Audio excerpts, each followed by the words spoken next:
শ্রমের উদ্দেশ্য না খেয়ে থাকা নয়।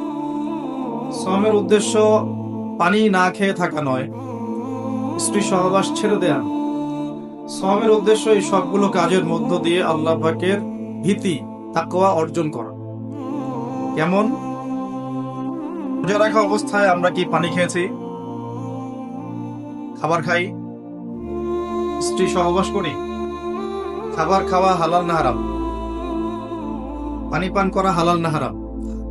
স্ত্রী, বিয়ে করা স্ত্রী, তাকে স্পর্শ করা ও তার সাথে সময় কাটানো হালাল না হারাম? সওম রেখে আল্লাহ পাকের সন্তুষ্টির জন্য আমি সব হালাল ছেড়ে দিলাম। কি ছাড়লাম? খাবার হালাল ছেড়ে দিলাম, পানি হালাল ছেড়ে দিলাম, এবং স্ত্রী হালাল ছেড়ে দিলাম।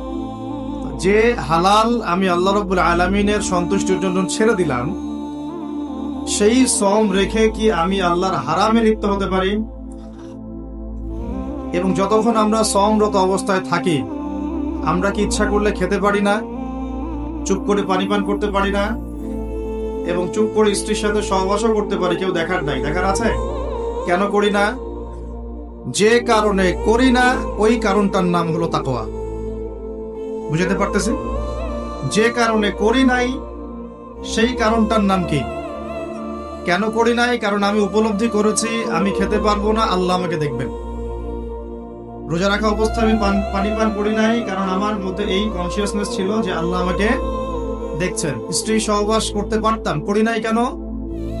কারণ আমি উপলব্ধি করেছি, আমার মনে এই কনসিয়াসনেস ছিল যে আল্লাহ আমাকে দেখছেন, আর কেউ না দেখুক আল্লাহ পাক দেখছেন। এই আল্লাহ কনসিয়াসনেস বা আল্লাহ সম্পর্কে সচেতনতা, এটার নাম হলো তাকওয়া। এই তাকওয়ার শিক্ষা দেওয়ার জন্য সওম আমাদের জীবনের প্রতি বছর ঘুরে ঘুরে আসছে রমাদান।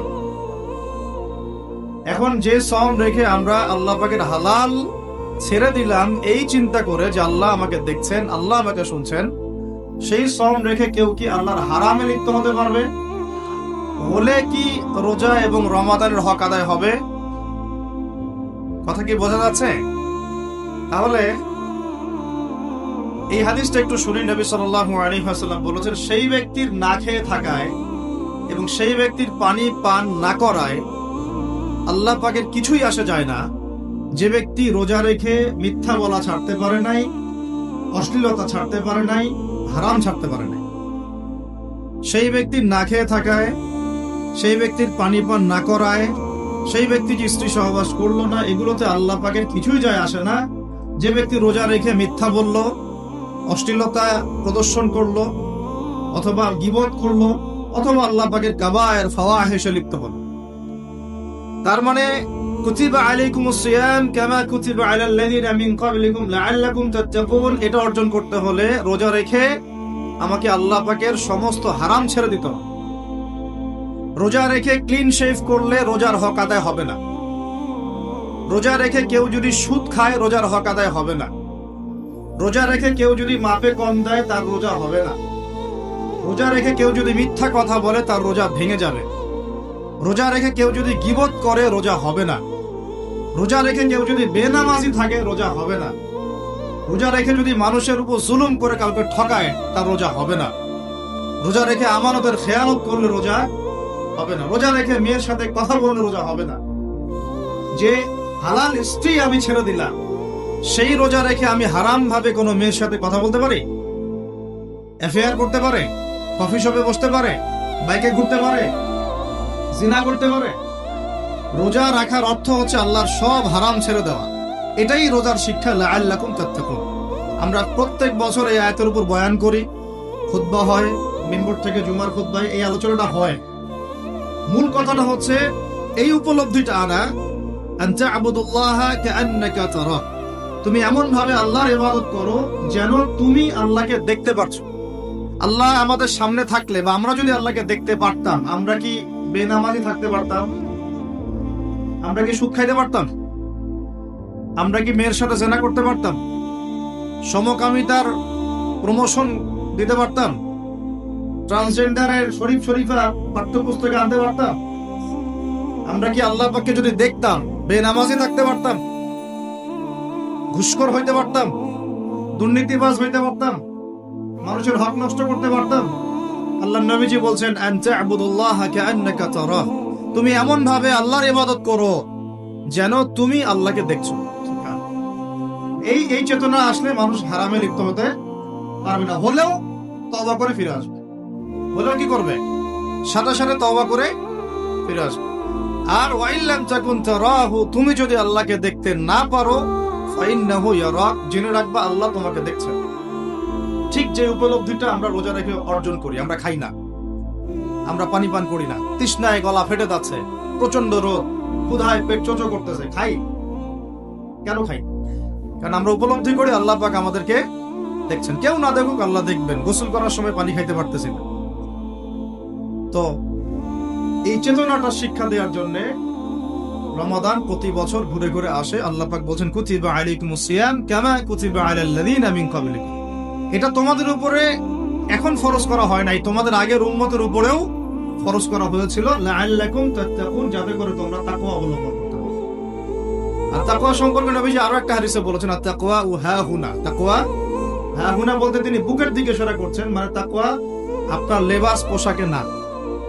আমি পাগড়ি জুব্বা পরে বসে আছি মানে এই না যে আমি আপনার চেয়ে বেশি মুত্তাকি, যদিও এটা তাকওয়ার পোশাক। মুত্তাকি মানুষটা ঢিলে ঢালা পোশাক পরবেন, নবীর সুন্নাত অনুসরণ করবেন, এটা একটা বৈশিষ্ট্য। কিন্তু এমন হতে পারে আমার চেয়ে আপনার তাকওয়া বেশি, হতে পারে কিনা? আর তাকওয়া হা গুনা, তাকওয়া কলিজার ভিতরে, কলবের ভিতরে। ওই আলহাজ টাইটেল লাগালেই যেমন জান্নাতে যাওয়া যাবে না, শুধু আলহাজ টাইটেল লাগালে কি জান্নাতে যাওয়া যাবে? আল্লাহ রাব্বুল আলামিন মানদণ্ড দিয়ে দিয়েছেন। মানদণ্ড, কে ভালো আল্লাহর কাছে, কে সম্মানিত, এটার মানদণ্ড আল্লাহ দিয়ে দিয়েছেন। ইন্না আকরামাকুম ইনদাল্লাহি আতকাকুম, তোমরা যত মানুষ পৃথিবীতে আছো তোমাদের মধ্যে আল্লাহর কাছে সবচেয়ে মকবুল, সম্মানিত, মর্যাদাবান মানুষ তারাই যারা এই তাকওয়ার পরীক্ষায় পাশ করেছে। এই তাকওয়ার শিক্ষাটা দেওয়ার জন্য রমাদান আসে। শিক্ষা নাম্বার 1, রোজা রাখবো রাখার মতো। রোজা রাখবো কি? যাতে তাকওয়া অর্জন করা যায়। রোজা রেখে আমি যেমন হালাল ছেড়ে দিয়েছি, রোজা রেখে আমাকে আমার সমস্ত হারাম ছাড়তাম। আর এই হারাম শুধু 1 মাস ছেড়ে দিব এমন না। ঈদের চাঁদ উঠে যাবে, শয়তান ছাড়া পাবে, আমরা আবার শয়তানের সাথে আতাত করে চলা শুরু করব, এটা রমাদানের শিক্ষা। ওই শিক্ষাটাকে সারা বছর ধরে রাখতে হবে, এটা হলো রমাদানের শিক্ষা। আপনারা খেয়াল করে দেখবেন রমাদান মাসে অনেকে পরহেজগার হয়ে যায়, ঈদের চাঁদ ওঠার সাথে সাথেই আমরা আবার শয়তানের দাসত্ব শুরু। ঈদের দিন চাঁদ রাত বলে আমরা একটা কথা বলি না, ওই রাত্রেই প্রমাণ হয় যে শয়তান ছাড়া পাইছে। যেভাবে ধুম ধারাক্কা গান বাজনা, বেলাল্লাপনা, পিকনিক টিকনিক এগুলো হয়, বোঝা যায় শয়তান এতদিন বন্দী ছিল 1 মাস, এখন ছাড়া পাইছে। তো 1 নাম্বার নসিহত, রোজা রাখতে হবে রাখার মতো, যে রোজা আমাকে তাকওয়ার শিক্ষা দিবে। আল্লাহ পাক আমাদেরকে এইভাবে রোজা রাখার তৌফিক দান। 2 নাম্বার, আল্লাহ পাক তার আগে একটা কথা বলে নেই, এরপরে ভুলে যাব। এই যে শুনলেন কুতিবা আলাইকুমুস সিয়াম, কুতিবা আলাইকুমুস সিয়াম, শুনছেন? অনেকে তো জানে, এখানে তালেব ইলম অনেকে আছেন, ওলামায়ে কেরাম আছেন, তাদেরকে ওয়াজ করার কিছু নাই আমার, আমি সাধারণ মানুষের জন্য বলছি। কুতিবা আলাইকুমুস সিয়ামের আগেও 2টা কথা আছে এই কিতাবে। সূরা বাকারার আয়াত বলছি, সূরা বাকারার মধ্যে কুতিবা আলাইকুমুস সিয়ামের আগেও কুতিবা আলাইকুম দিয়ে আরো 2টা কথা আছে, ঠিক আছে? এটা তো বুঝলেন কুতিবা আলাইকুমুস সিয়াম, সিয়াম ফরজ করা হয়েছে। ঠিক একটু আগে যাবেন, 2-1 পৃষ্ঠা আগে গিয়ে দেখবেন আল্লাহ পাক আয়াত নাজিল করেছেন কুতিবা আলাইকুমুল কিসাস, তোমাদের উপরে কিসাসকেও ফরজ করা হয়েছে। কি ফরজ করা হয়েছে? ওই যে কুতিবা আলাইকুমুস সিয়াম তো বুঝলো, এটা রোজা রাখতেছে 1 মাস। কুতিবা আলাইকুমুল কিসাস বুঝে না। কুতিবা আলাইকুমুল কিসাস আর কুতিবা আলাইকুমুস সিয়াম একই মিজানে না ভাইরা? বুঝতে পারতেছেন তো আপনারা? একই মিজানে, একই ওজনে না? তো কুতিবা আলাইকুমুল কিসাস, তোমাদের উপরে কিসাসকেও ফরজ করা হয়েছে। তোমাদের মধ্যে আমাদের সবার উপরে, মুসলিমদের উপরে। কিসাসটা কি? কিসাসটা কি? কেউ যদি কোন ভাইকে অন্যায়ভাবে হত্যা করে, তাকেও সেভাবেই হত্যা করতে হবে, এটা হলো কিসাস। হাতের বদলে হাত, চোখের বদলে চোখ, কি কানের বদলে কান, এমনকি দাঁতের বদলে দাঁত, এর নাম কিসাস। আছে বাংলার জমিনে? আছে? কুতিবা আলাইকুমুস সিয়াম আছে আমাদের সমাজে, কুতিবা আলাইকুমুল কিসাস জাদুঘরে আছে। কোথায় আছে? ওটা ইমপ্লিমেন্ট করতে গেলে জাতিসংঘ বলবে যে আমরা মৌলবাদী হয়ে গেছি। আপনারা পড়েন প্রত্যেক রাতে তাবারাকাল্লাযী বিয়াদিহিল মুলক, তাই না? সূরা মুলক তো পড়েন রাতের বেলা সূরা মুলক পড়ার অভ্যাস করেন। নবী সাল্লাল্লাহু আলাইহি ওয়াসাল্লাম এই সূরাটাকে বলেছেন এই সূরা কবরের আযাব থেকে বাঁচাই দিবেন ইনশাআল্লাহ। উসমান রাদিয়াল্লাহু আনহু সামনে জান্নাত জাহান্নামের আলোচনা করা হলে তিনি কাঁদতেন না, খুব কম কাঁদতেন, কিন্তু কবরস্থানে কবর দেখলে তার দাড়ি অশ্রু দিয়ে ভিজে যাইত। আর এই জায়গায় যে পার পাবে সে সব জায়গায় পার পেয়ে যাবে ইনশাআল্লাহ। ওই জায়গার একাকিত্বে ওই আযাব থেকে বাঁচাবে একটা সূরা, কি নাম? সবাই মুখস্থ করবেন ইনশাআল্লাহ। মাত্র 30টা আয়াত আছে। নবীজি বলেছেন এই সূরা তার পাঠকারীর জন্য সুপারিশ করবে আল্লাহর সামনে, মানে সুপারিশ করবে আল্লাহ পাকের সাথে জোর করবে, না আমার পাটকারীকে মাফ করে দাও, দিতেই হবে। এক পর্যায়ে আল্লাহ পাক মাফ করে দিবেন ইনশাআল্লাহ। তো এই সূরাটা 30টা আয়াত আছে। নবীজি বলেছেন আমার মন চায় সবাই যেন এই সূরাটা মুখস্থ করে। তো নবীর একটা মন চায়, আমরা সেটা করব না? 2টা সূরা আমাদের মুখস্থ থাকা দরকার সবার। বড় বড় সূরার কথা বলছি, ছোট ছোট সূরা তো আপনারা সবাই অনেকে জানেনই। একটা সূরা ইয়াসিন, একটা হলো সূরা মুলক। সূরা ইয়াসিন পড়বেন একেবারে সকালবেলা ফজরের পরে, এবং ইনশাআল্লাহ বড় বড় বুজুর্গানের দিন যারা ছিলেন তাদের ডেইলি রুটিনের মধ্যে সূরা ইয়াসিন থাকতোই থাকতো। এটা তেলাওয়াত করে তারা হাজত পেশ করতেন আল্লাহর কাছে, এবং এর ওসিলা আল্লাহ পাক ওই হাজত পূরণ করে দিতেন। এটা পরীক্ষিত আমল। সূরা ইয়াসিন সবার কলিজার মধ্যে থাকা চাই, আল্লাহ পাক তৌফিক দান করেন। আর রাতের বেলা পড়বেন সূরা মুলক। কোন সূরা? যদি আরো পড়েন সূরা ওয়াকিয়া পড়বেন। অনেকে বলেন রিজিকের সমস্যা দূর হওয়ার অন্যতম একটা আমল হচ্ছে সূরা ওয়াকিয়ার তেলাওয়াত। রাতের বেলা কোন সূরা? ইযা ওয়াকাআতিল ওয়াকিআ লাইসা লিওয়াকাআতিহা কাযিবা, এই সূরাটা তেলাওয়াত করবেন রাতের বেলা। আরো একটা সূরা আছে রাতে তেলাওয়াত করার জন্য, আলিফ লাম মিম সিজদা। এটাও তেলাওয়াত করতে পারেন। তো যাই হোক, সূরা মুলকের প্রথম আয়াত আপনারা পাবেন তাবারাকাল্লাযী বিয়াদিহিল মুলকু ওয়া হুয়া আলা কুল্লি শাইইন কাদির। আমরা এটা পড়ি, শুধু খালি পড়ি, প্রত্যেক হরফে 10 নাকি হবে, এই জন্য পড়ি বেশিরভাগ মানুষ। বাংলাদেশের বেশিরভাগ মানুষ কোরআনের অর্থ জানে না। বাংলাদেশের 16 কোটি মুসলমানের আমার ধারণা 15 কোটি কোরআনের অর্থ জানেন। 1 কোটি মানুষ জানতে পারে যারা মাদ্রাসার সাথে সম্পৃক্ত আর কি। এই জন্য আমরা বলি যে যদি পাঠ্যপুস্তকে কোরআন শিক্ষাটা বাধ্যতামূলক থাকতো তাহলে বাংলার 16 কোটি মানুষ কোরআনের অর্থ জানত। এই কাজটা কি খারাপ হতো না ভালো হতো? শিক্ষামন্ত্রীকে এটা কে বুঝাবে? আপনারা বোঝাতে পারলে বুঝান, কে বুঝাবে? কারণ যাদেরকে দায়িত্ব আল্লাহ পাক দিয়েছেন তাদেরকে এটা বুঝাবে কে? আমরা তো ছোট মানুষ। যদি নবী সাল্লাল্লাহু আলাইহি ওয়াসাল্লামের জীবনী সিরাত প্রত্যেকের পাঠ্যপুস্তকে বাধ্যতামূলক থাকতো, 16 কোটি মুসলিম জনগণ নবীর জীবনী জানতে পারত। এখন 16 কোটির মধ্যে 15 কোটি জানে না নবীর জীবনীতে কি হয়েছে। এটা তো বেসিক পড়াশোনা। যদি আমরা একটা ভাইরাসকে ভয় করে মসজিদ একেবারে বন্ধ করে ফেলতে পারি, মাস্ক পরাইতে পারি সবাইকে, সোশ্যাল ডিস্টেন্স 10 হাত দূরে দূরে দাঁড়াও, হ্যাঁ, নবীর জামানাতেও অনেক সমস্যা হয়েছে, কিন্তু এরকম করে ডিস্টেন্সে দাঁড়ানো হয় না। যাই হোক, এটা তো জাতিসংঘের আন্ডারে চলতেছে বিশ্বটা আর কি। তো এখন এটা যদি আমি চাপ দিয়ে করাতে পারি, তাহলে আমি পাঠ্যপুস্তকের মধ্যে নবীর সিরাত এবং কোরআন বাধ্যতামূলক করতে পারি না? যে আমরা যারা 15-20 বছর ইউনিভার্সিটিতে পড়েছেন, স্কুল কলেজ ইউনিভার্সিটি, এখানে কারা কারা পড়েছেন হাত তুলেন দেখি। যারা অনার্স মাস্টার্স কমপ্লিট করেছেন বা পড়তেছেন এখনো, আপনারা আছেন কতজন? আছে অনেকে, হাত নামান।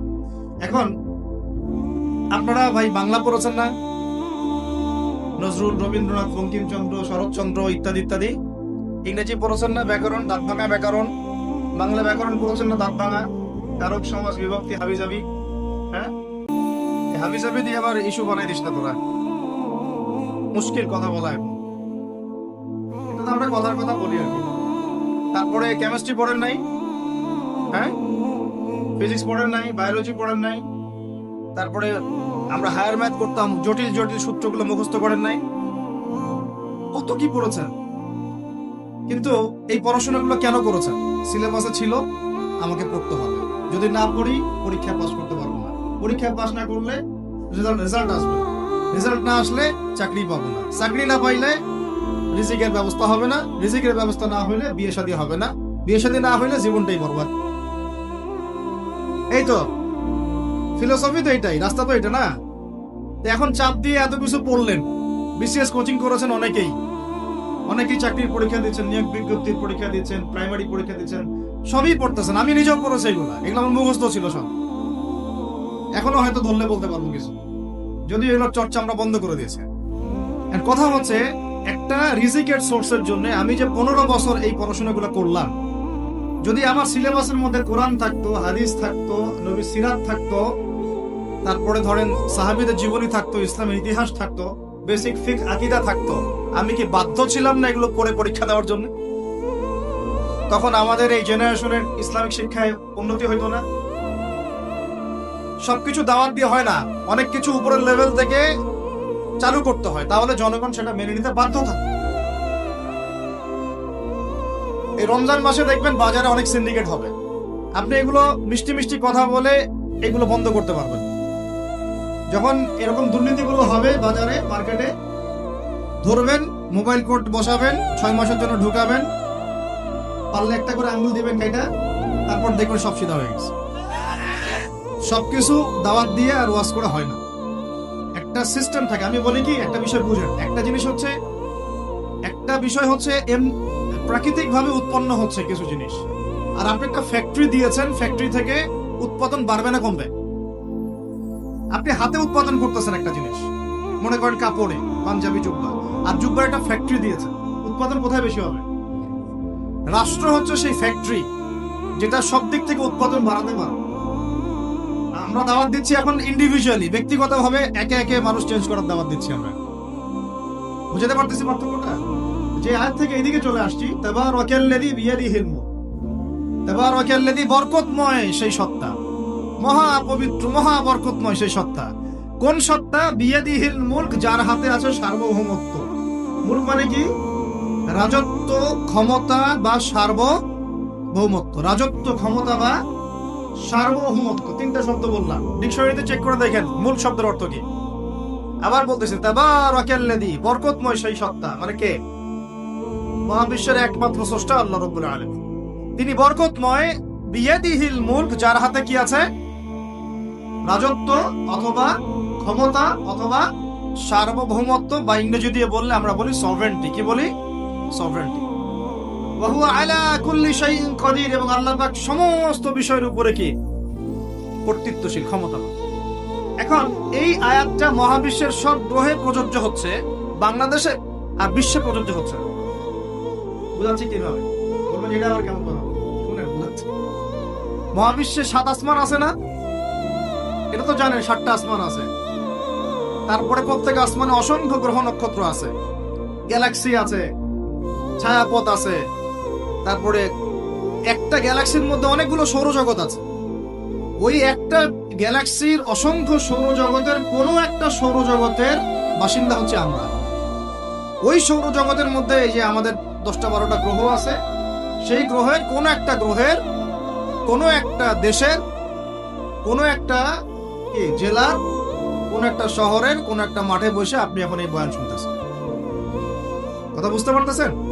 আর পুরো মহাবিশ্ব 7 আসমানে নবী সাল্লাল্লাহু আলাইহি ওয়াসাল্লাম বলছেন, মেরাজের রাতে আমি দেখেছি একটা বিঘত, এতটুকু বিঘত মানে 1 টক্কর জায়গা ফাঁকা নাই যেখানে আল্লাহর কোনো ফেরেশতা দাঁড়িয়ে বসে বা সেজদারত অবস্থায় আল্লাহর ইবাদত করতেছে না।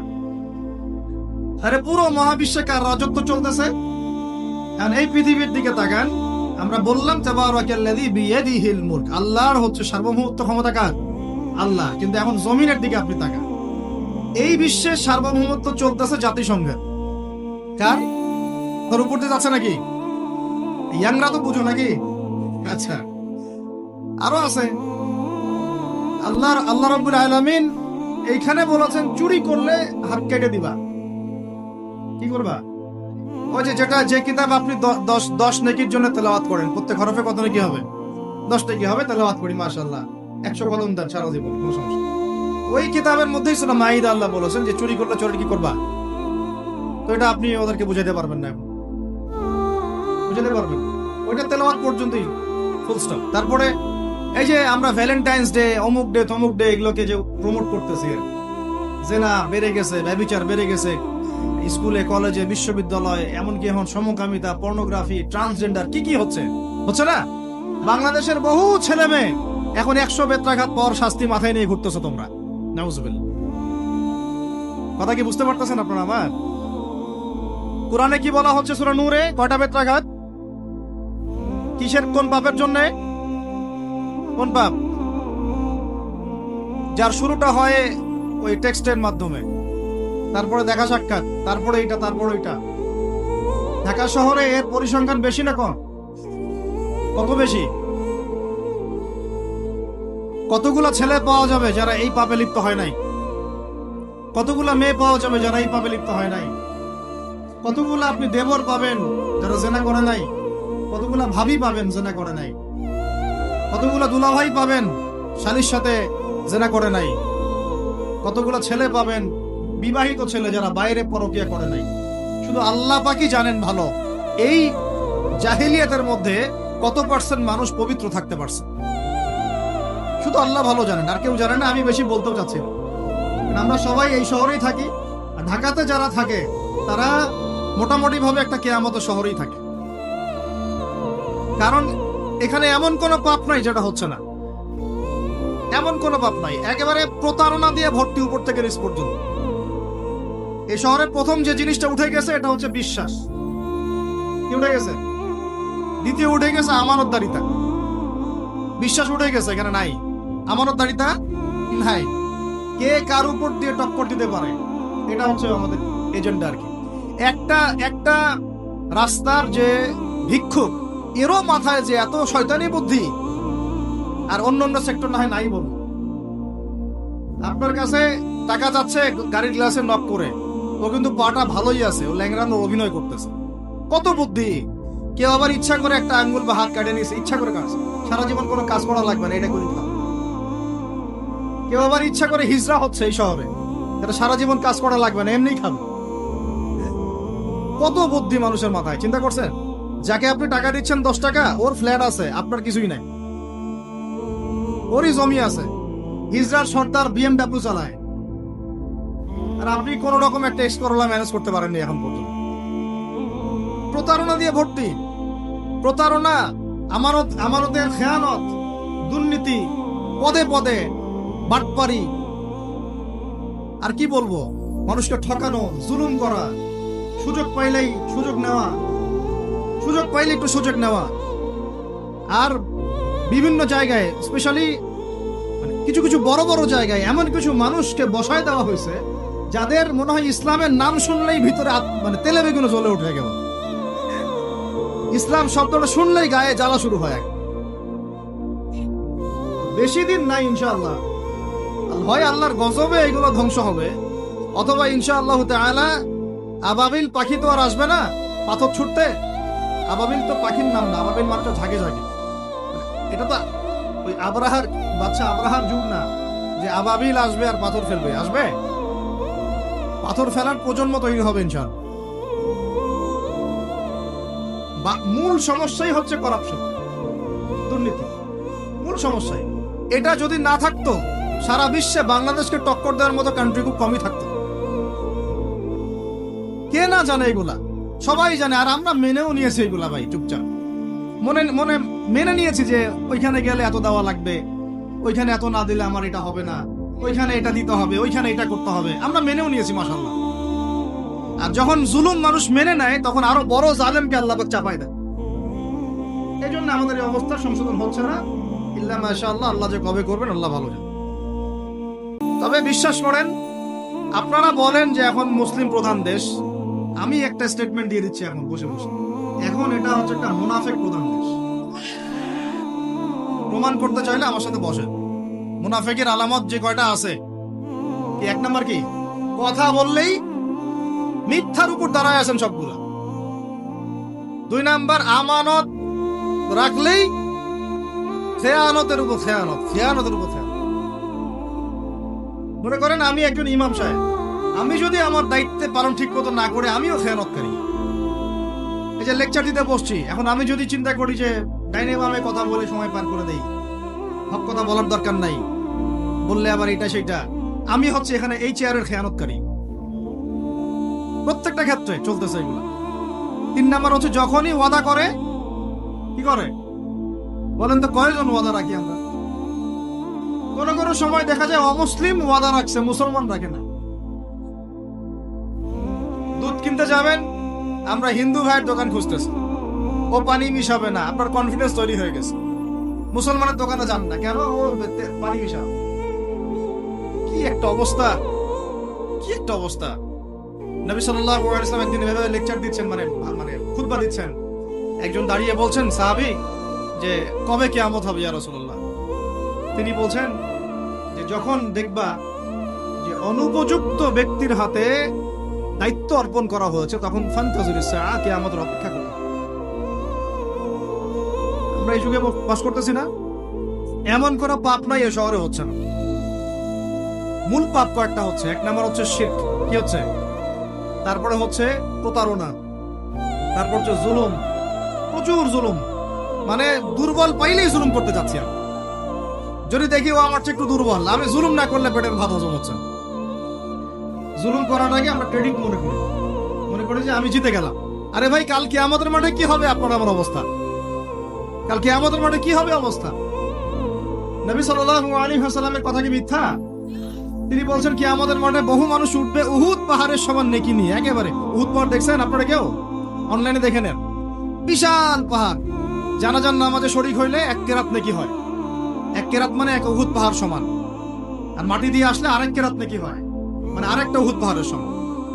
উহুদ পাহাড়ের সমান আরো উঁচু উঁচু নামাজের নেকি, জাকাতের নেকি, হজের নেকি, উমরার নেকি নিয়ে উঠবে বহু মানুষ। আমরাই হয়তো বা তার আল্লাহ পাক আমাদেরকে মাফ করবে না। ওঠার পরে বহু মানুষ সামনে দাঁড়ায় থাকবে। কাউকে গালি দিছে, কাউকে অন্যায়ভাবে মারছে, কাউকে রিমান্ডে নিয়ে একেবারে পেদানি দিছে, নির্দোষ ছিল।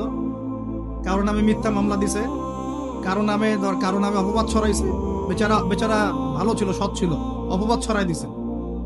কারো নামে ধরেন যে কারো গীবত করছে, কারো টাকা নিয়ে টাকা দেয় নাই, হ্যাঁ, কারো জমি আত্মসাৎ করে খাইছে, ভূমিদস্যু ছিল। মানে মানুষের সাথে জড়িত পাপ ছিল। কি ছিল? অন্যের সাথে জড়িত, মানে অন্যের হক নষ্ট করছে আর কি, অন্যের। এখন আল্লাহ পাক বলবেন যে তোমার এই ঋণ এখন শোধ করো। ওই দিন তো ঋণ শোধ করার কোনো বুদ্ধি আছে? বুদ্ধি নেই। এখন কি পদ্ধতি? ফেরেশতাদেরকে বলা হবে এই ব্যক্তির আমলনামায় যে নেকিগুলো আছে, নামাজের নেকি, রোজার নেকি, হজের নেকি, যাকাতের নেকি, এইগুলা দিয়ে ওদের আমলনামা ভর্তি করো, যারা পাওনাদার দাঁড়ায় আছে। ভর্তি করতে করতে করতে করতে এক সময় দেখা যাবে এই ব্যক্তির আমলনামা ফাঁকা হয়ে যাবে। তখন কি হবে? ফেরেশতাদেরকে বলা হবে ওই যে যারা ভুক্তভোগী, ওদের আমলনামা থেকে গোনাহ নিয়ে এই ব্যক্তির আমলনামায় ঢাল। এরপরে ওই ব্যক্তিগুলো দেখা যাবে জান্নাতে চলে গেছে। মাজলুম ছিল পৃথিবীতে, ওই দিন সফল হয়ে গেছে, জান্নাতে চলে গেছে। এবারটা দুনিয়া জালেম ছিল, এই জাহান্নামে চলে গেছে। নাউজুবিল্লাহ। আল্লাহ পাক আমাদেরকে এরকম মানুষের হক নষ্ট করা থেকে হেফাজত করে। ভাই, মানুষের হক নষ্ট করতে যায় না। নিজে আমল তো এমনিই কম, ভাঙাচুরা ইমান, মুনাফিকের মতো বসবাস করতেছি। এখন তো আমরা মুনাফিকের মতো বসবাস করতেছি। কিছু কিছু জায়গায়, ইল্লা মাশাআল্লাহ, কিছু কিছু জায়গায় আমরা মেনে নিয়েছি যে আল্লাহ পাকের সার্বভৌমত্ব, ক্ষমতার অধিকার। এখন তো এটা মানুষের হাতে উঠাই দিয়েছেন। আল্লাহ পাক আমাদেরকে পাঠাইছেন দুনিয়াতে তার খলিফা হিসেবে। কি হিসেবে? আল্লাহর খলিফার কাজ কি? শয়তানের দাসত্ব করবে না আল্লাহর? বলেন, আল্লাহর খলিফার বৈশিষ্ট্য কি, ফাংশন কি? সে কি শয়তানের দাসত্ব করবে না আল্লাহর? সে কি আল্লাহর বিধান মানবে না শয়তানের? সে কি আল্লাহর সার্বভৌমত্ব মানবে না শয়তানের? তাহলে আমরা আল্লাহ পাকের কয়টা বিধান বাস্তবায়ন করতে পারছি? একজন আমাকে খুব কড়া ভাষায় বলছিলেন একদিন যে আপনি প্রথম ব্যক্তি মনে হয় বলেছেন ঢাকা হচ্ছে যে সিটি অফ আখিরুজ জামান। আপনি চোখে দেখেন না ঢাকা শহরে এত এত মসজিদ আছে? বললাম যে এইটা আপনার চেয়ে আগে আমি দেখছি ঢাকা শহরে এতগুলো মসজিদ আছে। আমার কাছে হিসেব করা আছে কয়টা মসজিদ ঢাকায় আছে। তাহলে আপনি বললেন যে এটা সিটি অফ আখিরুজ্জামান। বললাম ঢাকা শহরে এতগুলো যে মসজিদ আছে কত বছর থেকে আছে? বলছে 50, 60, 70 বছর থেকে। তো বলো 70 বছরে কোরআনের আপনি একটা বিধান বাস্তবায়ন করতে পারছেন ঢাকায়? বলেন পারছেন? ঢাকা শহরে কি চোরের হাত কাটা হয়? ঢাকা শহরে কি যে জেনার শাস্তি দেওয়া হয়? মদ পান করলে 40 লাঠি দেওয়া হয়? ব্যভিচার করলে রজম দেয়া হয়? সমকামিতা করলে রজম দেয়া হয়? ধর্ষণ করলে প্রকাশ্য মৃত্যুদণ্ড দেয়া হয়? মসজিদ দিয়ে কি করবেন আপনি বলেন? এতগুলো মসজিদ দিয়ে কি করবে? মসজিদে আমরা নামাজ পড়ি, ব্যক্তিগত ইবাদত। আর মানুষের বাঙালিকে কারা জানি বুঝাইছে সারা জীবন যত ইচ্ছা পাপ কর, শেষ জীবন একটা মসজিদ বানায় যাইস বা মসজিদের সভাপতি হয়ে থাকিস, ঠিক আছে? যত ইচ্ছা কর, যা ইচ্ছা কর, সুদ খা, ঘুষ খা, সব কর, শেষে একটা মসজিদ বানাই দিস। কারণ হাদিসটাও যে মান বানা লিল্লাহি মাসাজিদান বানাল্লাহু বাইতান ফিল জান্নাহ, কেউ যদি আল্লাহর জন্য একটা মসজিদ বানায়, আল্লাহ পাক তার জন্য জান্নাতে একটা ঘর বানাবে। ব্যাস, এই হাদিসের উপর আমল কইরা কবরে যাবে। সারা জীবন যে আমি মাশাআল্লাহ নাউজুবিল্লাহ আল্লাহর কোনো বিধানই মানলাম না, না নামাজ, না যাকাত, না সাদাকা, না এই যে কোরআন এর হক আদায় করা, না আমর বিল মারুফ, না নাহি আনিল মুনকার, না ইকামাতুদ দ্বীন, ইত্যাদি ইত্যাদি। অনেক অনেক গভীর ভাই, আলোচনাও গভীর, পরিবেশও অনেক গভীর, অন্ধকারও অনেক গভীর। এই অন্ধকার থেকে বের হইতে হইলে ভাই রমাজান আমাদের সামনে একটা মৌসুম, এটা আল্লাহ পাক সুযোগ দেন। আপনারা তো দেখেন সন্ধ্যাবেলা পাখিরা কোথায় ফিরে যায়? বাসায় ফিরে যায় না? এই সারা বছর সারা জীবন আমরা অনেক দূরে চলে গেছি আল্লাহ থেকে, রমাজান আসছে এখন আবার বাসায় ফিরে আসে। রমাজান কেন আসে? যাতে এই বিচ্ছিন্ন উম্মাহ এক জায়গায় হয়, পাপী মুসলিমরা আল্লাহর দিকে ফিরে আসে। সারা বছর যারা এদিক ওদিক চলে গেছেন রমাজানে আসেন, ঘরে ফিরে আসেন। আল্লাহ পাক তৌফিক দান করে না। অনেক ভিতরে ঢুকে গেছে ভাই। প্রথম কথা বলছিলাম লাআল্লাকুম তাত্তাকুনের হক আদায় করতে হবে, রাজি আছি তো ইনশাআল্লাহ। 2 নাম্বার এই যে বলছিলাম কুতিবা আলাইকুম নিয়ে কথা। কুতিবা আলাইকুম শুধু সিয়াম না, কুতিবা আলাইকুম কিসাসও আছে এখানে। কোন কিতাব এখানে আছে না? নাকি বাড়ায় বললাম? আর এই কোরআন তো ভাই সবারই বাসায় আছে, কেন মানতে চান না? এত কেন ভনিতা কোরআনের সাথে? বাঁচবই বা কতদিন আমরা? সর্বোচ্চ 100 বছর। ভাই সবাইকেই তো একা একা আল্লাহর সামনে দাঁড়াইতে হবে, তাহলে এত ভনিতা কিসের? এত নেফাকি কেন? এত অস্বীকৃতি কেন? ইসলাম নিয়ে এত অ্যালার্জি কেন? আল্লাহ রাসূল এবং ইসলামের নাম শুনলে গা জ্বলে কেন? কোরআন সুন্নাহর বিধানের কথা শুনলে কেন মনে হয় যে বাঁকা চোখে তাকান কেন? না জানি আবার কি বলতেছে, কোন জঙ্গি আসলো, কোন সন্ত্রাসী আসলো, এগুলো কি শুরু করছে? এটা কোরআনের কথা, হাদিসের কথা, আল্লাহর কথা, রাসূলের কথা। এখানে এইসব শব্দ প্রয়োগ করেন কেন? কবরে কি আমরা যাবো, আপনারা যাবেন না? আপনাদেরকে হিসাব দেওয়া লাগবে না? কি মনে করতেছেন আপনারা? আর এই উম্মার বিজয়ের জন্য কি শুধু আমাদের একার দায়িত্ব না, সবার দায়িত্ব আছে? সবাই মিলে তো শক্ত হাতে একটা হাতল ধরলে না ইসলাম বিজয় হবে। আল্লাহ পাক যে ক্ষমতা যাদেরকে দিয়েছেন, কেন আপনারা বুঝতে চেষ্টা করেন না যে আল্লাহ রাব্বুল আলামিনের কাছেই সর্বভৌম ক্ষমতা, তার বিধান বাস্তবায়ন করেন, আল্লাহ পাক আপনাদেরকে আরো শক্তিশালী করবেন। যদি না করেন তাহলে শোনেন, একটা সময় পর্যন্ত আল্লাহ পাক ছাড় দেন। এটা ইতিহাস। নমরুদ একটা লম্বা সময় ছাড় পাইছে, ফিরআউন আরো লম্বা একটা সময় ছাড় পাইছে, আদ জাতি, সামুদ, আসহাবুল আইকা, মাদিয়ান, লূত, কত যে কম চলে গেছে হিসাব না। ইতিহাসটা খালি পড়বেন কোরআনের, কত যে কম পৃথিবী থেকে চলে গেছে এরই হিসাব নাই। আল্লাহ পাক জানাইছেন অল্প কিছু, বাকি কিছু জানানো নাই। আল্লাহ পাক জানানি নাই অনেক কিছু আমাদের, যেগুলো আমাদের দরকার সেগুলো জানাইছে। কেউ কি টিকতে পারছিল? কেউ কি আল্লাহর বিধানের বাইরে গিয়ে চলতে পারছে? দুনিয়া টিকতে পারছে? কেউ কি চিরস্থায়ী ছিল? কোন নবীও তো চিরস্থায়ী ছিল না। তাহলে কিসের পিছনে ছুটতেছে? আল্লাহ পাক আমাদের সবাইকে কথাগুলো বোঝার তৌফিক দান করেন। ব্যক্তি জীবন থেকে শুরু করে এক সর্বোচ্চ লেভেল পর্যন্ত কোরআন, হাদিস, ইসলামকে বাস্তবায়ন করার তৌফিক দান করেন। এরপর থেকে যে 100 বছর হলো আমাদের খিলাফা পতনের, 100 বছর হয়ে গেছে। কত বছর? এটা একটা আশারও কথা। আশার কথা কেন? প্রত্যেক 100 বছর পর পর আল্লাহ পাক পরিবর্তন নিয়ে আসেন। এটা ইতিহাস ঘাটলে পাবেন। 100 বছর পর পর আল্লাহ রাব্বুল আলামিন বড় বড় পরিবর্তন পৃথিবীতে নিয়ে আসেন। যেহেতু খিলাফা পতনের 100 বছর হয়ে গেছে, আশা করা যায় সামনে কিছু ভালো কিছুই হবে ইনশাআল্লাহ। আলোচনা করে লাভ নাই। আপনারা প্রত্যেকটা ঘরে ঘরে একটা করে আইয়ুবের জন্ম দেন, আলোচনা করে লাভ নাই। এত প্রত্যেকটা মা বোনকে বলবো একটা করে বাচ্চা দেন আমাদেরকে আইয়ুবের মতো, একটা করে বাচ্চা দেন তারেক বিন জিয়াদের মতো, একটা করে বাচ্চা দেন আমাদেরকে বিন কাসিমের মতো। ইনশাল্লাহ আজ না হোক 100 বছর পরে হলেও ইনশাল্লাহ বিশ্বের শাসন ক্ষমতা আমাদের হাতে আসবে ইনশাল্লাহ। তার আগ পর্যন্ত আমরা কেউ স্বাধীন না। তো এখানে কুতিবা আলাইকুমুস সিয়ামও আছে, কুতিবা আলাইকুমুল কিসাসও আছে, কুতিবা আলাইকুমুল কিতালও আছে। ওইটা ছাড়ার পর থেকে আজকে আমাদের এই অবস্থা হয়েছে। এখন ওইদিকে তো আমরা যাইতে পারবো না, এখন আমাদের শক্তি নাই। অতএব ওই আলোচনা আমি ফুল স্টপ রাখি। এখন এই মাসে আমরা কি আল্লাহর দিকে ফিরে আসতে পারি কিনা? অন্তত যারা নামাজ আমরা কাজা করছি বা অলসতা দেখাচ্ছি, রমজান মাসে 5 ওয়াক্ত পাক্কা নামাজি হইতে পারবো তো ইনশাআল্লাহ? ফরজ নামাজের সাথে সাথে সুন্নত আর নফলগুলোর পাবন হইতে পারবো তো ইনশাআল্লাহ? রমজান মাসে দাড়িটা ছাড়তে পারবো তো ইনশাআল্লাহ? পোশাক চেঞ্জ করতে পারবো তো ইনশাআল্লাহ? সুদ ছাড়তে পারবো তো ইনশাআল্লাহ? সমস্ত জেনা ছাড়তে পারবো তো ইনশাআল্লাহ?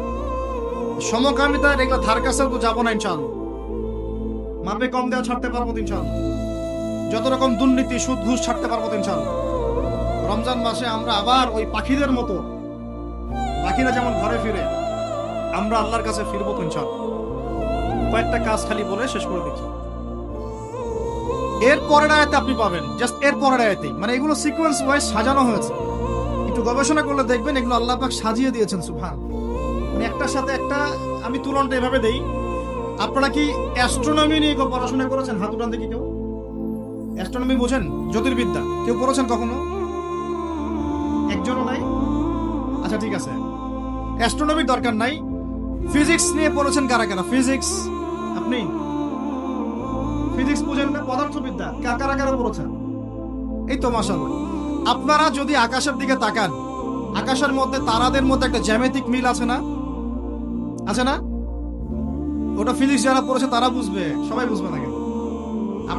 আপনি আপনার মানে কি বলবো, আপনার মাথাই খারাপ হয়ে যাবে যে আসমানে আল্লাহ রাব্বুল আলামিন এত সূক্ষ্মভাবে একটা গাণিতিক ক্যালকুলেশন কিভাবে করেছেন। এটাই প্রমাণ করে যে আল্লাহ রাব্বুল আলামিন ছাড়া কোনো ইলাহ নাই। এটা আল্লাহ পাক সূরা মুলকেও বলেছেন, তাবারাকাল্লাযী বিয়াদিহিল মুলক, এই সূরার মধ্যে আল্লাহ পাক এটা বলেছেন, ফারজি'িল বাসারা হাল তারা মিন ফুতুর সুম্মা রজি'িল বাসারা কাররাতাইন ইয়ানকালিব ইলাইকাল বাসারু। আল্লাহ পাক সূরা মুলকের মধ্যে এটা বলেছেন যে তোমরা আসমানের দিকে তাকাও। এটা আপনারা পড়েন নাই সূরা মুলক? তাবারাকাল্লাযী বিয়াদিহিল মুলক ওয়া হুয়া আলা কুল্লি শাইইন কাদির আল্লাযী খালাকাল মাউতা ওয়াল হায়াতা লিয়াবলুয়াকুম আইয়ুকুম আহসানু আমালা ওয়া হুয়াল আজিজুল গফুর আল্লাযী খালাকা সাবআ সামাওয়াতিন তিবাকা। 7টা আসমান আল্লাহ পাক স্তরে স্তরে সৃষ্টি করেছেন, তিবাকা। মা তারা ফি খালকির রহমানি মিন তাফাউত। আপনি এই আল্লাহ পাকের সৃষ্টির মধ্যে একটা ছোট্ট কোনো খুঁত পাবেন না। সুবহানাল্লাহ। আল্লাহ পাক বলেন ফারজি'িল বাসারা, দেখো আসমানের দিকে তাকাও, তোমার দৃষ্টি ফেরাও। ফারজি'িল বাসারা হাল তারা মিন ফুতুর, কোন কি খুঁত পাচ্ছ? পাবা না। সুম্মা রজি'িল বাসারা, আবার দৃষ্টি ফেরাও। ইয়ানকালিব ইলাইকাল বাসারু খাসিআ ওয়া হুয়া হাসিব, তোমার দৃষ্টি নতজানু হয়ে ক্লান্ত পরিশ্রান্ত হয়ে বারবার ফিরে আসবে, তুমি আল্লাহর এই সৃষ্টির মধ্যে কোনো খুঁত পাবা না। আল্লাহু আকবার। যারা আপনারা এই সম্পৃক্ত, আবার একটা হাদিস আছে ওর সাথে সম্পৃক্ত, আবার সাহাবীদের আমল আছে, মানে এভাবে তারার মতো মিলাতে হবে ডটসগুলো। বুঝতে পারতেছি না মনে? তারার ডটস মিলালে যেমন পথ খুঁজে পাওয়া যায়, কোরআনের আয়াতগুলোর এই কোরআনের আয়াতগুলো একটার সাথে একটা মেলালে এরকম হেদায়েত পাওয়া যায়। সুবহানাল্লাহ। বুঝতে পারছে কথা? এরপর লাগবে হাদিস, তারপরে সাহাবীদের আমল, তারপরে ইমামগণের মতামত, এভাবে আসবে আস্তে আস্তে। তো যেটা বলতে চাচ্ছিলাম, এর পরের আয়াতে আপনি দেখবেন আল্লাহ পাক বলছেন শাহরু রমাদান আল্লাযী উনজিলা ফীহিল কুরআন। সুবহানাল্লাহ। রমাদান কোন মাস? যে মাসে তুমি তাকওয়া অবলম্বন করবে, এই জন্য এই মাসকে রোজাকে ফরজ করা হয়েছে। এটা সেই মাস যেই মাসে আল্লাহ পাক কোরআন নাযিল করেছেন বলে। সুবহানাল্লাহ। তাহলে তাকওয়া অর্জিত হবে কোন কিতাবের মাধ্যমে? বুঝতে বললাম, যেই কিতাব আল্লাহ পাক রমাদানে নাযিল করেছেন, সেই কিতাব ছাড়া অন্য কোন উৎস আছে যেখান থেকে আমি তাকওয়া অর্জন করতে পারবো? আছে? নাই। তার মানে আমাদেরকে রমাদান মাসে এই কোরআনের হকটা আদায় করতে হবে। রাজি আছে কিনা? আল্লাহ পাক বলেন না ইন্না আনজালনাহু ফি লাইলাতিল কদরি, আমি কদরের রাতে। আল্লাহ পাক বলছেন এই মাসে কি নাযিল করেছি? ইন্না আনজালনাহু ফি লাইলাতুল কদর, কোন রাতে কোরআন নাযিল হয়েছে? লাইলাতুল কদর। লাইলাতুল কদর কোন মাসে? রমাদান মাসে। প্রথম দশকে না শেষ দশকে না মাঝখানে? শেষ দশকের কয় তারিখে? বেজর রাতে। এটা ভালো উত্তর। কোন রাত? কোন রাতে? বেজর। হয় 21, না হলে 23, না হলে 27, না হলে 25, না হলে 29, কোন একটা তো হবেই হবে ইনশাআল্লাহ। আল্লাহ পাক আমাদেরকে বেশি বেশি লাইলাতুল কদর পড়ার তৌফিক দান করেন এবং আমাদের যৌবনে আল্লাহ পাক বেশি বেশি রমাদান দান করেন। যৌবনে আমাদের শক্তি বেশি থাকে, তাই না? বার্ধক্যে গেলে তো অনেক সময় চাইলেও অনেকে রাখতে পারেন না। তো যৌবনটা আল্লাহ পাক যেন আমাদের বরকতময় করেন এবং যৌবনে বেশি বেশি আল্লাহ পাক রমাদান এবং লাইলাতুল কদর নসিব করেন, আমিন। তো এখন লাইলাতুল কদর যেহেতু রমাদানে, তাহলে কোরআন নাযিল হয়েছে কোন মাসে? রমজান মাসে। তো রমাদান মাস তাকওয়া অবলম্বন করতে বলা হচ্ছে, তাহলে কোন কিতাব দিয়ে তাকওয়া অবলম্বন করব? ব্যাস হয়ে গেল। এখন রমাদান মাসে কোরআনের 6টা হক আদায় করলে তাকওয়া অর্জন হবে। কয়টা হক? মুখস্থ করেন আমার সাথে। 1 নাম্বার, 100% মুসলমানকে কোরআন তেলাওয়াত করতে হবে। রাজি আছেন কিনা? তেলাওয়াত না পারলে শিখতে হবে। তেলাওয়াত না পারলে এটা নিজের উপর ফরজ মনে করে শিখতে হবে। নফল মনে করে শিখবেন না, ফরজ মনে করে শিখবেন। 2 নাম্বার, কোরআনের অর্থ জানতে হবে। কি করতে হবে? 3 নাম্বার, কোরআনের সমস্ত আদেশ মানতে হবে। কি করতে হবে? 4 নাম্বার, এর সমস্ত নিষেধ ছাড়তে হবে। কি করতে হবে? 5 নাম্বার, এর দাওয়াত মানুষের ঘরে ঘরে পৌঁছাতে হবে। ঠিক আছে? আর 6 নাম্বার, এই কিতাবের যে বিধানগুলা সেগুলো আমরা পর্যায়ক্রমে ব্যক্তি, পরিবার, সমাজ, রাষ্ট্র, বিশ্বে বাস্তবায়ন করব। 6টা হক কি কি বলেন আমার সাথে? আবার বলেন। 1 নাম্বার, বিশুদ্ধ তিলাওয়াত। 2 নাম্বার, অর্থ অনুধাবন। 3 নাম্বার, বলেন, আদেশ। আদেশ আছে না কোরআনে? অনেক আদেশ মানা। 4 নাম্বার, নিষেধ ছাড়া। 5 নাম্বার, এর দাওয়াত মানুষের কাছে। এ দায়িত্ব কি আমার একার না আপনার একার না সবার? আর 6 নাম্বার হচ্ছে এর বিধানগুলা পর্যায়ক্রমে বাস্তবায়ন করা। এই 6টা হক আদায় করার সর্বোত্তম মাস কোনটা? তাহলে কি অর্জন করতে পারবো? তাকওয়া, ইনশাআল্লাহ। আল্লাহ পাক আমাদেরকে তৌফিক দান করেন। এটা হলো 2 নাম্বার কাজ। 3 নাম্বার, আবার পরের আয়াতে দেখবেন, দেখেন কিভাবে আল্লাহ পাক মিলিয়ে দিয়েছে। পরের আয়াতে কি আপনি দেখবেন আল্লাহ পাক বলছেন, কি না একটা, শাহরু রমাদান আল্লাযী উনজিলা ফীহিল কুরআন হুদাল লিন-নাসি ওয়া বায়িনাতিন মিনাল হুদা ওয়াল ফুরকান। এরপরে হ্যাঁ, ওয়া ইযা সাআলাকা ইবাদি আন্নী ফাইন্নী করিব। সুবহানাল্লাহ, সুবহানাল্লাহ। আল্লাহ পাক বলেন ফাইযা না ওয়া ইযা সাআলাকা ইবাদি আন্নী ফাইন্নী করিব। আমার বান্দারা হে নবী যদি তোমাকে জিজ্ঞাসা করে আমার সম্পর্কে, তাদেরকে জানিয়ে দিও যে আমি কাছে আছি। সুবহানাল্লাহ। কোথায় আছি? খুবই কাছে। উজিবু দাওয়াতাদ দাঈ ইযা দাআ। যখন দোয়াকারী দোয়া করে আমি তার দোয়া শুনি। কে শুনে? কবরে শয়িত মানুষ শুনে? হ্যাঁ, ওই মাজারে গিয়ে শুনে? অমুক বাবা আর তমুক বাবা শুনে? কে শুনে? ইন্নী করিব উজিবু দাওয়াতাদ দাঈ ইযা দাআন ফালইস্তাজিবু লি ওয়াল ইউমিনু বি লাআল্লাহুম ইয়ারশুদুন। ঠিক আছে না এটা? অতএব আমি যেহেতু বান্দার দোয়া শুনি, তারাও যেন আমার ডাকে সাড়া দেয়। আল্লাহর ডাক মানে কি? হাইয়া আলাস সালাহ, এটা আল্লাহর ডাক না? যাকাত ফরজের ডাক, যাকাত দিবে, আল্লাহ পাক আহ্বান করছেন না? রমাদান মাস এসেছে, রোজা রাখো, কার আহ্বান এগুলো? আমি যখন ডাকবো সেও যেন আমার ডাকে সাড়া দেয়। আর ওয়াল ইউমিনু বি, এবং আমার প্রতি ঈমান রাখে, এতে করে তারা সুপথ প্রাপ্ত হবে ইনশাআল্লাহ। তাহলে রোজা রেখে আমরা কি করব? আমরা বেশি বেশি আল্লাহর কাছে দোয়া করব ইনশাআল্লাহ। 3টা কাজ তো পেয়ে গেলাম। এক হচ্ছে তাকওয়া অবলম্বন করব, মানে রোজা রাখার মতো রাখ। 2 নাম্বার, কোরআনের হক আদায় করব। 3 নাম্বার, বেশি বেশি দোয়া করব। রোজা রাখা অবস্থায় বেশি বেশি দোয়া করব। 3 শ্রেণীর মানুষের দোয়া ফেরত দেওয়া হয় না, জানেন তো হাদিসটা? এক শ্রেণী হচ্ছে রোজাদার, আরেক শ্রেণী হচ্ছে মুসাফির, আরেক শ্রেণী ওই যে মাজলুমের দোয়া, এটা বিফল যায় না। আরো এক শ্রেণী আছেন অন্য হাদিসে, পিতা মাতার দোয়া সন্তানদের জন্য, এটা আল্লাহ পাক ফেরত দেন। আমরা যারা পিতা মাতা হয়েছি, সন্তানদের জন্য বেশি বেশি দোয়া করবেন, আল্লাহ পাক তৌফিক দান। এই 3টা কাজের বাইরে আমি আরো 7টা কাজ বলে দিচ্ছি, রমজান মাসে করবেন। ঠিক আছে ইনশাআল্লাহ? 4 নাম্বার, বেশি বড় করছে, খালি পয়েন্টগুলো বলছি। 4 নাম্বার হচ্ছে রমজান মাসে বেশি থেকে বেশি মানুষকে ইফতারি করানোর চেষ্টা করুন। এই যে যুব সমাজ যারা আছেন, ইফতারের প্রজেক্ট রেডি করবেন। প্রত্যেকটা দুস্থ, অসহায়, এতিম, মিসকিন, বিধবা এই পরিবারগুলোতে 1 মাসের বাজার করে দিবেন। পারা যাবে ইনশাল্লাহ? যত কালো টাকা উঠাইছে সব, ওগুলো টেনে টেনে বের করবেন সব, বুঝছেন? বাংলাদেশে এমন বহু মানুষ পড়ে আছে যাদের একজনের জাকাতের টাকা দিয়ে একটা গ্রামের মানুষকে খাওয়ানো যায়। ওগুলো উসুল করবেন চাপ দিয়ে দিয়ে। কটা বললাম? 4টা। বেশি বেশি মানুষকে ইফতার করানো। 5 নাম্বারটা আমার খুবই পছন্দের একটা আমল, এবং সবার সামর্থ্য হয়তো হবে না, তবে আমরা নিয়াত করি, আল্লাহ পাক নিয়াতেই বরকত দিবেন।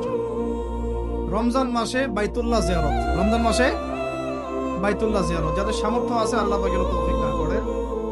আল্লাহ পাক যারা নিয়াত করেছেন তাদের কাজকে যেন আসান করেন, সফরকে নিরাপদ করেন, এবং আমাদেরকে বেশি থেকে বেশি বাইতুল্লাহ জিয়ারতের তৌফিক দান। যারা নিয়াত করেছি জীবনে অন্তত একটা বার হলেও আল্লাহ পাক যেন তাদেরকে হজ করার তৌফিক দেন।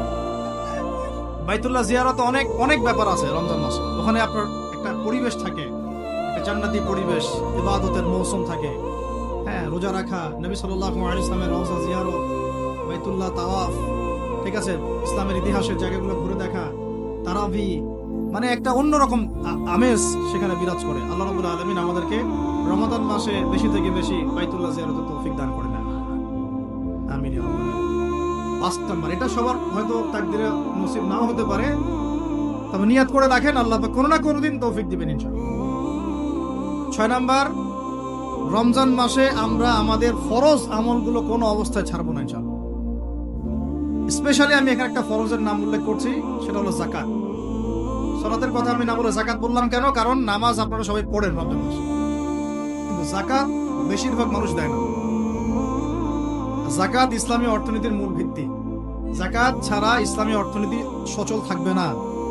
এই কাজটার ত্রুটির কারণে আমাদের এই অর্থনৈতিক স্যাংশন বা সমস্যাগুলা, ইনফ্লেশনগুলো হয়ে যায়। আল্লাহ পাক আমাদের অর্থনীতিবিদদেরকে ইসলামী অর্থনীতি বোঝার তৌফিক দান করে। এই অর্থনীতি ওমরের যুগে ছিল, ওসমানের যুগে ছিল, আলীর যুগে ছিল, আবু বকর তার যুগে ছিল, রাদিয়াল্লাহু আনহুম আজমাইন, আল্লাহর নবীর যুগে ছিল। তখন গরিব মানুষ এইভাবে ছেচেও একটা খুঁজে পাওয়া যাইতো না, একটা গরিব মানুষ। এখন কি অবস্থা তো দেখতেই পারতেছেন। আল্লাহ রাব্বুল আলামিন আমাদের সবাইকে রমাদান মাসে যাকাতগুলো দেওয়ার তৌফিক দান করে। 7 নাম্বার হচ্ছে রমাদান মাসে এমনিতেই বেশি থেকে বেশি নফল দান সদকা করবেন ইনশাআল্লাহ। আল্লাহ পাক বেশি বেশি নফল দান সদকা করার তৌফিক দান করেন। 8 নাম্বার, রমাদান মাসে ফরজের সাথে সুন্নত আর নফলে অনেক বেশি পাবন্ধ হওয়ার চেষ্টা করবেন। খাস করে রমাদান মাসে কিয়ামুল লাইল এবং তারাবির কোনোভাবে যেন ছুটে না যায়। অনেকে মনে করে যে তারাবি পড়লে রাত্রে আবার ওঠা যাবে কি যাবে না? যাবে। তারাবির নামাজ আপনি প্রথম রাত্রে পড়লে শেষ রাত্রে আবার নামাজ পড়তে পারবেন ইনশাআল্লাহ, কোনো সমস্যা নেই। বরং ওটা আরো ভালো। ওই সময় আল্লাহ রাব্বুল আলামিন আহ্বান করতে থাকেন, কে আছো চাইবা আমার কাছে আমি দিব, কে আছো আমাকে ডাকবা আমি ডাকে সাড়া দিব, কে আছো আমার কাছে ইস্তেগফার করবো আমি ক্ষমা করবো। প্রথম রাত্রেও তারাবি পড়বেন ইনশাআল্লাহ, শেষ রাত্রেও চেষ্টা করবেন অন্তত 2-4-6 রাকাত হলো নামাজ পড়া। আল্লাহ পাক তৌফিক দান। তো তারাবি নিয়ে অনেক কথা এখানে শোনা যাবে ডানে বামে। আর আমাদের তো ইস্যু পাগল জাতি, মাশাআল্লাহ। আমরা কি পাগল জাতি? ইস্যু পাগল। ওই ফিলিস্তিন ইস্যু এখন নাই, শেষ। তারপরে যে ট্রান্সজেন্ডার কনকেস শেষ। তারপরে শরীফ শরীফা ঠান্ডা, শিক্ষানীতি ঠান্ডা। এখন ওই যে অনলাইনে ঢুকলেই দেখতেছেন ওই চলতেছেন, হ্যাঁ, 8 টাকা 20 টাকাতে আসবে সামনে। এখনো লঞ্চ করেনি ওরা। কিছু শোনেন, এগুলো বাস্তব অভিজ্ঞতার আলোকে বলছি।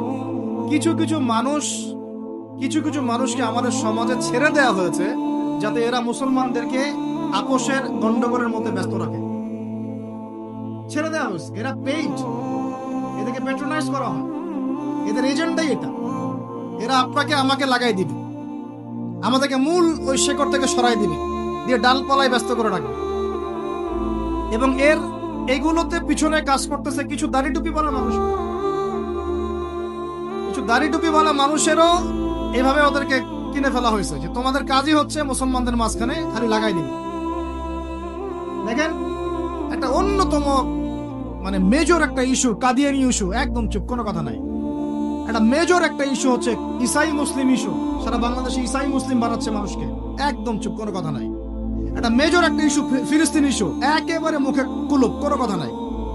একটা মেজর একটা ইস্যু ট্রান্সজেন্ডার এবং সমকামিতা, এবং এই যে একটা কি বলবো বিতর্কিত শিক্ষানীতি, একদম চুপ, কোনো কথা নাই, কোনো কথা নাই, চুপ। সুদভিত্তিক অর্থনৈতিক সিস্টেম, একদম গোড়ার একটা সমস্যা, একটা কথা নাই। পুরো ভূরাজনৈতিক প্রেক্ষাপটে মুসলমানদের আজকে মেরে কেটে কচু কাটা করে ফেলছে, একদম চুপ, কোনো কথা নাই। পরে থাকবে আমিন জোরে আর আমার আস্তে, তুই হাত কোথায় বাদস, নিচে না উপর, রফলি দেন করস না করস, পায়ে পা লাগাস না লাগাস। তো ওই জন্য আমাদের একজন বরেণ্য আলেম আছেন, তরুণ ভাই আমাদের, মাশাআল্লাহ, আমরা দোয়া করি আল্লাহ পাক ভাইয়ের নেক হায়াত আল্লাহ পাক বরকত দান করেন, লম্বা নেক হায়াত দারাজ করেন।